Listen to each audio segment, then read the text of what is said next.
En Tanzanie, le nouveau président a remercié ce vendredi ses concitoyens de l'avoir choisi, tout en appelant à l'unité nationale.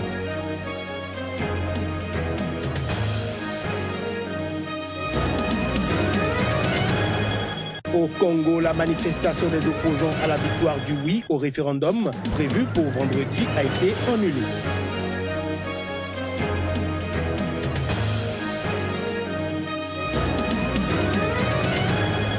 Enfin, au Gabon, les populations du Wolunken au nord attendent avec impatience la construction du stade prévu pour abriter la phase finale de la CAN Gabon 2017.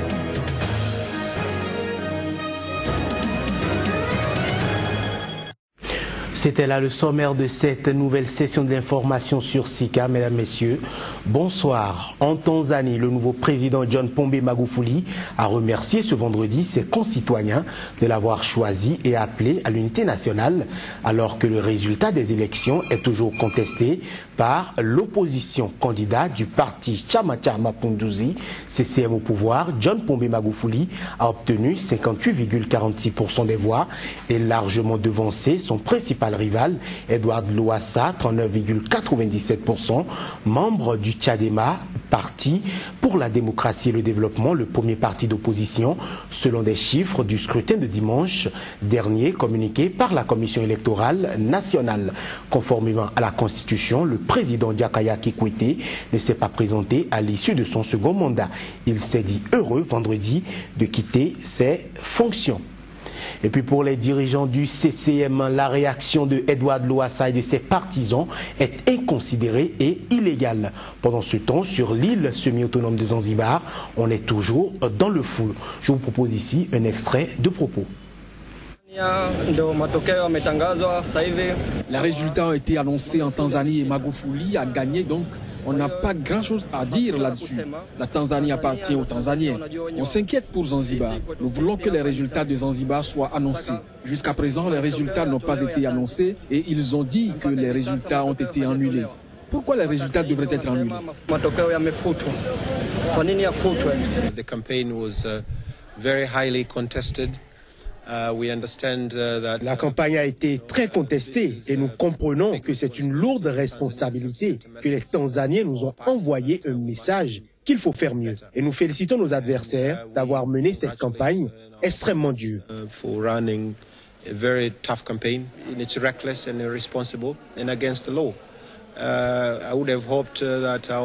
C'est inconsidéré et c'est illégal. J'aurais espéré que nos adversaires puissent saisir l'opportunité pour s'élever en homme d'État. Vous pouvez perdre la présidence, mais cela ne vous empêche pas de vous comporter en homme d'État après l'élection. J'espère que les Tanzaniens prendront cette annonce pour ce qu'elle est et continueront de faire confiance aux autorités qui ont la responsabilité légale de déclarer qui sont les vainqueurs.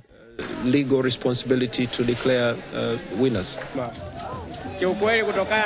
Franchement, avec l'annonce de ces résultats, je suis déçu et insatisfait. Le gouvernement pourrait autant décider d'avoir un seul parti plutôt que plusieurs. C'est inutile. De toute façon, c'est toujours le CCM qui gagne. Ils utilisent toujours de sales moyens pour gagner les élections. Mais nous avons toujours l'espoir que ça changera un jour. Au Congo, la manifestation des opposants à la victoire du oui au référendum prévue pour vendredi a été annulée. En effet, l'opposition a annoncé l'annulation des marches auxquelles elle avait appelé dans tout le pays pour contester les résultats officiels du référendum constitutionnel de dimanche. À Pointe-Noire, capitale économique du pays, dans le sud, des responsables de l'opposition ont indiqué sans plus de commentaires que la tenue d'une marche de contestation dans cette ville avait été jugée inopportune. Mercredi, les deux partis d'opposition, le FROCAD et l'Initiative pour la démocratie au Congo, avaient appelé dans un communiqué commun à une marche patriotique et pacifique dans tout le pays vendredi pour contester les résultats du référendum et barrer la route à l'escroquerie et à la dictature. Denis Sassou Nguesso, qui cumule plus de 31 ans au pouvoir à la tête du Congo, pourrait briguer un troisième mandat grâce à ce référendum. Les parlementaires rwandais ont adopté à l'unanimité jeudi un projet de réforme de la Constitution, modifiant ainsi l'article 101 de l'actuelle Constitution qui date de 2003. Une fois adoptée par le Sénat et par voie référendaire, cette réforme constitutionnelle permettrait en théorie à Paul Kagame, 58 ans, de se maintenir au pouvoir et ce jusqu'en 2034. Reportage. À travers ce vote à l'unanimité, les députés ont modifié l'article 101 de l'actuelle Constitution, adopté en 2003, qui prévoyait 2 mandats de 7 ans. Désormais, le président de la République est élu pour un mandat de 5 ans et il ne peut être réélu qu'une seule fois.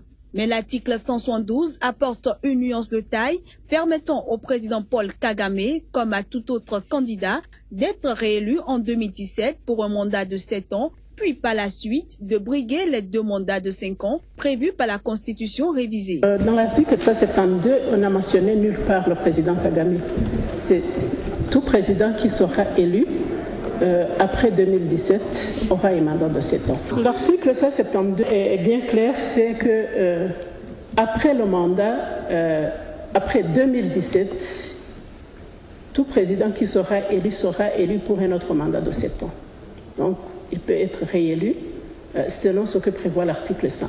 Tout ce qui est ici, on a fait des consultations populaires. Il y a des articles qu'on a amendés selon la volonté de la population. Il y a d'autres articles qui sont restés tels qu'ils ont été votés en 2003, ou bien avec d'autres révisions qui sont intervenues depuis 2003 jusqu'en 2010. Donc, ce n'est pas la nouvelle Constitution, c'est la révision de la Constitution de 2003.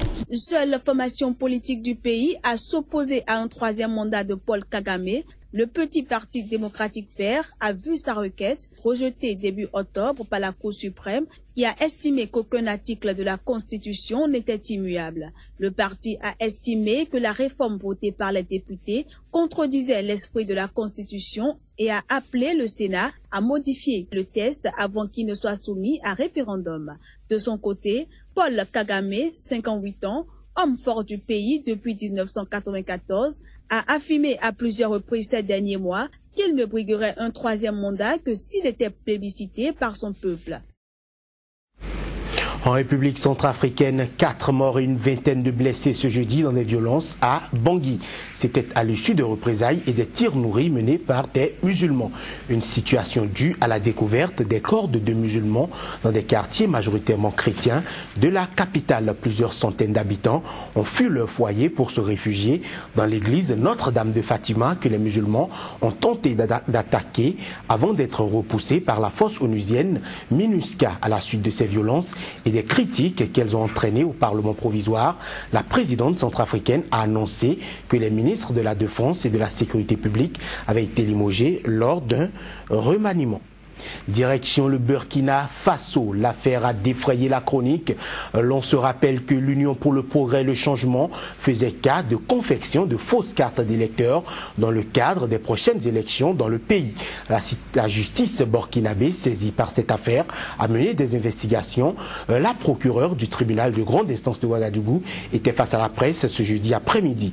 Pour elle, les investigations sur l'affaire des 5000 cartes d'électeurs et des 263 formulaires de cartes d'électeurs retrouvés dans un bureau de l'Organisation des transporteurs routiers du Faso à Ouaga Inter ne révèlent pas de l'existence de fausses cartes d'électeurs. L'affaire a donc été classée sans suite. Maïsa Compaoré Sérémé, procureur du Faso, près le tribunal de grande instance de Ouagadougou, est au micro de notre correspondant sur place, Claude Romba.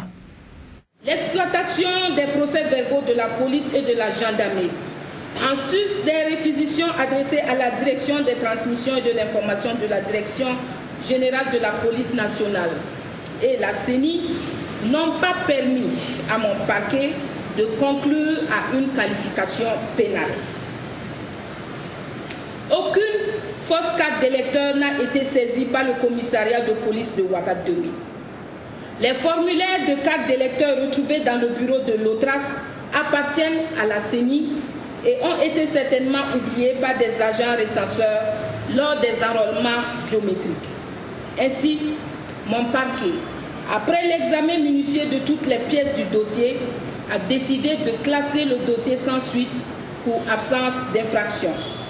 En conséquence, nous avons élargi le sieur André Daouda le 9 octobre 2014 et 2015 et un avis de classement sans suite a été notifié à Bouddha Mourou par le commissariat de police de Ouaga 2000 en ce qui concerne l'affaire des 5000 fausses cartes d'électeurs. Il faut dire que l'avis de classement sans suite indique au plaignant qu'il a la faculté soit de poursuivre lui-même devant la justice civile, commerciale, administrative ou pénale compétente, soit de demander l'ouverture d'une information en se constituant partie civile devant le juge d'instruction qui fixera le montant de la consignation à déposer au greffe pour couvrir l'avance des frais de cette information. Au Bénin, le magistrat Marceline Claire Beha Fouda, présidente de la Haute Cour de justice, a été réélue par ses pairs. C'était à la faveur d'une élection par 10 voix pour une abstention. Cette élection intervient conformément aux dispositions des articles 7 alinéa 2 de la loi organique de la Haute Cour de justice, puis 6, 7 et 8 du règlement intérieur. Marceline Beha Fouda a dit souhaiter qu'avant la fin du nouveau mandat, tous les qualificatifs dont on affuble la Haute Cour de justice soient effacés, que la Haute Cour de justice soit rendue fonctionnelle par l'adoption des amendements de la loi organique de l'institution. Tels sont les vœux de la présidente réélue.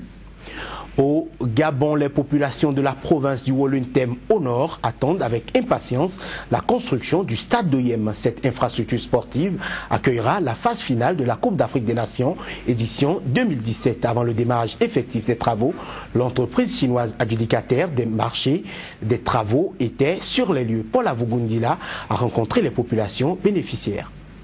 Le président de l'Assemblée départementale du Wole a effectué personnellement le déplacement du regroupement à Sorongom pour montrer aux techniciens chinois le site choisi. C'est précisément ici, dans cette forêt attenante au carrefour à Sorongom, où doit s'élever l'édifice sportif. Pour l'élu local, ce choix est plus que stratégique, car il revêt une importante symbolique d'unité, de foisonnement des masses, de rencontre des peuples. Le carrefour de Sorongom. Les gens viennent d'Oyem et qui veut dire Oyem voit la frontière avec la Guinée équatoriale. Les gens viennent de Libreville, les gens viennent de Mivoul, les gens viennent d'Evitam et quand vous parlez d'Evitam, vous voyez déjà la frontière avec le Cameroun, avec la Guinée équatoriale. Ça fait un lieu de passage de nombreuses personnes. Les villageois, visiblement ravis, refusent de soumettre les pouvoirs publics à une obligation de dédommager quiconque. Car pour eux, la présence d'un tel édifice dans leur contrée est un privilège non négligeable. Il ne faut donc pas gâcher ce bonheur avec de basses revendications, soutiennent-ils à l'unisson. Les Chinois peuvent s'installer comme chez eux, comme chez eux. Il n'y a pas rien de compliqué. Pas de quoi dédommager. Non, nous n'avons pas besoin de dédommagement. Nous avons besoin que du terrain de stade.